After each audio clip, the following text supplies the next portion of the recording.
حضرت مسیح موعود علیہ السلام فرماتے ہیں کہ چاہیے کہ تمہارے اعضاء اور تمہاری قوتیں خدا کی تابع ہوں اور تم سب ایک ہو کر اس کی اطاعت میں لگو.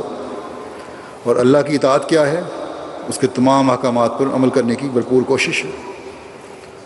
مثلا آپس کے تعلقات ہیں جس میں شاید میں مثال دی گئی ہے، بھائی بھائی تھے، اس کا خیال رکھنا. اللہ تعالیٰ نے تمہیں مضبوطی سے جوڑا ہے دوبارہ. اللہ تعالیٰ تعلقات کے لیے پھر ایک جگہ دوسری جگہ فرماتا ہے کہ رحماؤ بینہم، کہ مومن آپس میں بے انتہا رحم کرنے والے ہیں. اگر صرف ایک بات کو ہی اسی ایک بات کو اپنی زندگی کا لازمی حصہ ہر احمدی بنا لے تو ایک انقلاب جماعت کے اندر پیدا ہو جائے گا. ہر احمدی کے دل کی کیفیت بدل جائے گی. ہر احمدی گھرانہ جنت نظیر بن جائے گا. ہر احمدی خاندان ایک مثالی خاندان بن جائے گا. ہر حلقہ اور شہر اور ملک کی جماعت ایک مثالی جماعت بن جائے گی.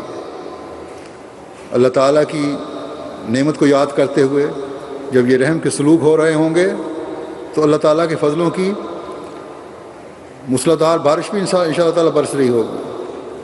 پھر حضرت مسیح موعود علیہ السلام فرماتے ہیں کہ وہ نمونہ دکھاؤ کہ غیروں کے لیے کرامت ہو. یہی دلیل تھی جو صحابہ میں پیدا ہوئی تھی. کنتم اعداء فالف بین قلوبکم. یاد رکھو تالیف ایک اعجاز ہے. یاد رکھو جب تک تم میں ہر ایک ایسا نہ ہو کہ جو اپنے لیے پسند کرتا ہے وہی اپنے بھائی کے لیے پسند کرے، وہ میری جماعت میں سے نہیں ہے. بس یہ معیار ہیں جو ہم نے حاصل کرنے ہیں اور ہمیں ایک شدت کے ساتھ ان معیاروں کو حاصل کرنے کی کوشش کرنی چاہیے. اور جب ہم یہ کریں گے تو ہمیں حقیقی طور پر جماعت کے ساتھ جڑے ہوئے کہلانے والے بنیں گے یا بن سکتے ہیں. ہم وہ جماعت بن جائیں گے جو حضرت مسیح موعود علیہ السلام بنانا چاہتے ہیں. پھر آپ ایک جگہ فرماتے ہیں وَكُنْتُمْ عَلَىٰ شَفَا حُفْرَةٍ مِّنَ النَّارِ فَأَنْقَذَكُم مِّنْهَا. اور تھے تم ایک گڑھے کے کنارے پر، سو اس سے تم کو خلاصی بخشی، یعنی خلاصی کا سامان عطا فرمایا. یہ آپ نے فرمایا. بس مسیح موعود علیہ السلام کا ہر لفظ اپنے اندر ایک معنی رکھتا ہے. خلاصی کا سامان ایک تو 1400 سال پہلے ہوا تھا جب آگ سے بچ کر لوگ جنتوں کے وارث بن گئے تھے. یہ خلاصی ایسی تھی کہ اس نے صرف بچایا ہی نہیں بلکہ انعاموں کا وارث بھی بنا دیا. اور اب یہ خلاصی کا سامان اللہ تعالیٰ نے اس زمانے میں حضرت مسیح موعود علیہ السلام کی کو مبعوث فرما کر فرمایا ہے. آپ نے محبت اور بھائی چارے کے صحیح اسلوب ہمیں سکھائے ہیں. آپ نے گناہوں سے بچنے اور آگ سے بچنے کے طریق ہمیں سکھائے ہیں. آپ نے بندے کے حقوق دلوا کر مظلوموں کو ظالموں سے نجات دلوائی ہے اور ظالموں کو خلاصی دلوائی ہے، ان کے ظلموں سے بچا کر ان کو. بس آج ہم بھی اسی صورت میں خلاصی پا سکتے ہیں جب اس سامان سے حقیقت میں فائدہ اٹھانے والے ہوں گے. ورنہ وہی بات ہے جیسا کہ حضرت مسیح موعود علیہ السلام نے فرمایا ہے کہ جیسے باقی مسلمان ہیں ویسے تم ہو، کیونکہ نماز، روزہ، زکوٰۃ، حج تو وہ بھی اس کے بھی وہ بھی قائل ہیں اور تم بھی قائل ہو. وہ بھی ان فرائض کو ادا کرنے کی کوشش کرتے ہیں، تم بھی ان فرائض کو ادا کرنے کی کوشش کرتے ہو. لیکن جیسا کہ میں نے بتایا فرقوں میں بڑھ کر ان کی حالت قلوبہم شتیٰ والی ہو چکی ہے، یعنی ان کے دل پھٹے ہوئے ہیں. اور ایسے لوگوں کے بارے میں ایک جگہ اللہ تعالیٰ فرماتا ہے کہ ان الذین فرقوا دینہم وکانوا شیعا لست منہم فی شیء انما امرہم الی اللہ ثم ینبئہم بما کانوا یفعلون. یقیناً وہ لوگ جنہوں نے اپنے دین کو ٹکڑے ٹکڑے کر دیا اور گروہ در گروہ ہو گئے، تیرا ان سے کچھ بھی تعلق نہیں، ان کا معاملہ خدا ہی کے ہاتھ میں ہے، پھر وہ ان کو اس کی خبر دے گا جو وہ کیا کرتے تھے. بس آپس کی چپکلوشوں اور رنجوں کو کوئی معمولی بات یا ذاتی معاملہ نہیں سمجھنا چاہیے۔ یہی بڑھتے بڑھتے خاندانی اور پھر بعض دفعہ جماعتی جھگڑوں میں بدل جاتے ہیں کہ فلاں عہدیدار کا فلاں رشتہ دار ہے اور اس نے فلاں موقع پر اس کی مدد کی تھی، اور پھر یہ بدظنیوں کا لامتناہی سلسلہ شروع ہو جاتا ہے، اور پھر لوگ جماعتی نظام سے بھی بدظنی کرنے لگ جاتے ہیں۔ ایسے لوگ اپنے دلوں میں قدورتیں بھرتے چلے جاتے ہیں، اور پھر جماعت سے بھی ایک وقت آتا ہے کہ دور ہٹ جاتے ہیں۔ بس قرآن کریم میں اللہ تعالیٰ جو مختلف پیرایوں میں مختلف لوگوں اور قوموں کی مثالیں دے کر بیان فرماتا ہے، وہ اس لیے کہ حقیقی مومن ان سے سبق حاصل کریں، اپنی اصلاح کی کوشش کریں، اور جس ہدایت پر کام ہو چکے ہیں اس کے راستے اپنے پر بند کرنے کے بجائے مزید کھولیں اور ان انعامات سے فیض پائیں جو اللہ تعالیٰ نے مومنین کی جماعت سے وابستہ کیے ہیں۔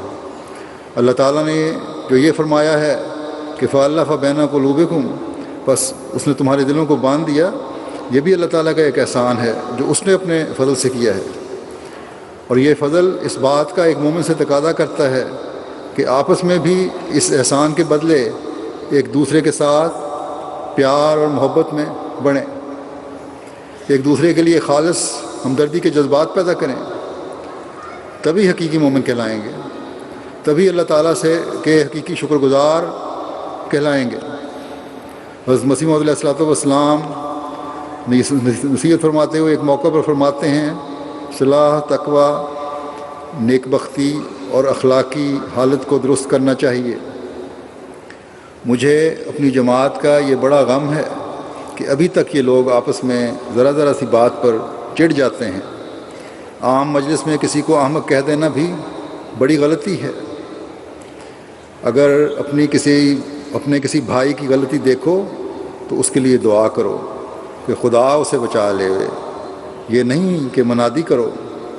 جب کسی کا بیٹا بدچلن ہو تو اس کو سردست کوئی ضائع نہیں کرتا، بلکہ اندر ایک گوشے میں سمجھاتا ہے کہ یہ برا کام ہے، اس سے باز آ جا۔ بس جیسے رفق، حلم اور ملائمت سے اپنی اولاد سے معاملہ کرتے ہو، ویسے ہی آپس میں بھائیوں سے کرو۔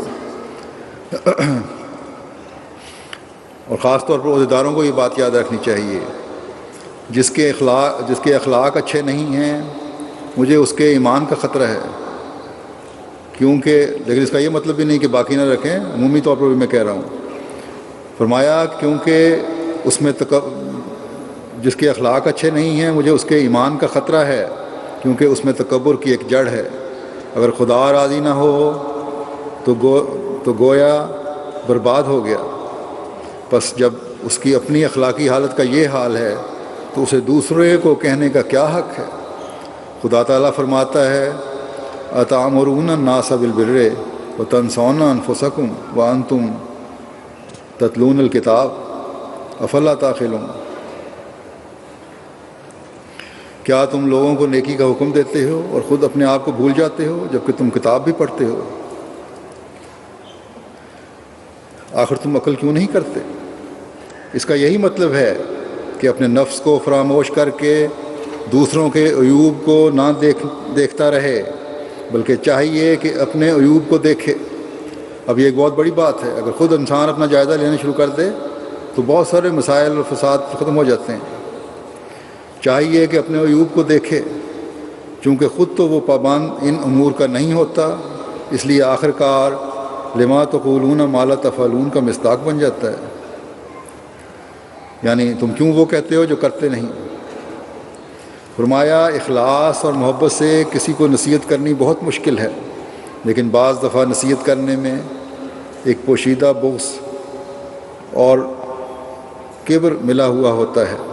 اگر خالص محبت سے وہ نصیحت کرتے ہوتے تو خدا تعالیٰ ان کو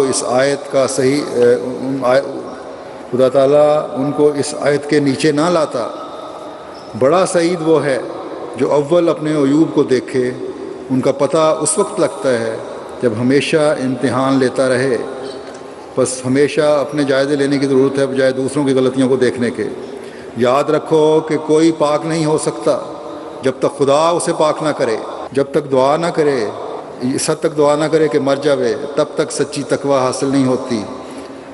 اس کچھ الفاظ کٹ گئے ہیں۔ اس کے لیے فرمایا اس کے لیے دعا سے ہی فضل طلب کرنا چاہیے۔ بس یہ وہ سوچ ہے جس سے تقوی کی تلاش کی ضرورت ہے۔